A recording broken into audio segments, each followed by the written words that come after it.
સાવલી તાલુકાના ટુંડાવ ગામમાં વિકાસના કામોને લઈને ગ્રામજનોમાં ભારે રોષ ફાટી નીકળ્યો છે। ગ્રામ લોકોના આક્ષેપ મુજબ પહેલા ચેકડેમના કામમાં શંકા ઊભી થઈ હતી, ત્યારબાદ અંદાજે ₹7 લાખના ખર્ચે બનાવાયેલ રોડ માત્ર 15 દિવસમાં તૂટી ગયો। હવે બિનજરૂરી જગ્યાએ ગટર લાઇન માટે નવો રોડ તોડી કામ શરૂ કરાતા લોકોમાં અસંતોષ વધ્યો છે। રોષે ભરાયેલા ગ્રામજનોએ કામ તાત્કાલિક બંધ કરાવી નિષ્પક્ષ તપાસ પારદર્શિતાથી થાય એવી માંગ કરી છે। સાથે સમયસર યોગ્ય પગલાં નહીં લેવાય તો વધુ ગ્રામ વિરોધ કરવાની ચીમકી ઉચ્ચારી છે।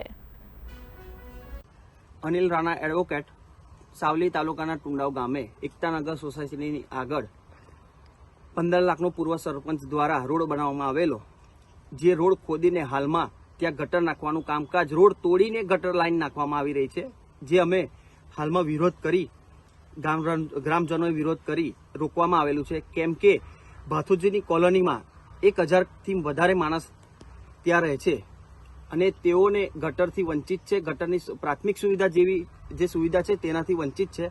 જ્યાં જરૂરિયાત છે ત્યાં કામ કરવામાં નથી આવી રહ્યું। પોતાની અનાવડતને કારણે જ્યાં ત્યાં ગમે એમ ભ્રષ્ટાચાર થાય તે રીતના કામ સરપંચ પસીબેન દ્વારા તથા ઉપસરપંચ અજીતભાઈ દ્વારા કરવામાં આવી રહ્યા છે, જે રોકવા માટે અમે અગાઉ બી રજૂઆત કરેલી છે અને હાલમાં પણ અમે લેખિત રજૂઆત કરવાના છે। આ ભાજપની મૃદુ ને મક્કમ સરકારની અંદર વિકાસના કામો આવવાના છે અને થવાના જ છે। અમે વિકાસના વિરોધી નથી અને વિકાસ માટે અમે સહસહકાર આપવા માટે છે, પરંતુ આવા વિનાશ જેવા કામ કે 15 લાખનો રોડ સરકારી નાણાંથી બન્યો, તે રોડ ખોદીને કામકાજ કરવાની જગ્યાએ તેની સાઈડમાં કે બીજો કોઈ અલ્ટરનેટ રસ્તો કરીને નાખવામાં આવે। આવો 15 લાખનો રોડ જે કરો સરકારી નાણાંનો વેડફાટ થઈ જશે અને ફરીથી રોડ બનાવવા ફરી પૈસા જોઈશે, જેથી આવું અનાવડત સરપંચની તેના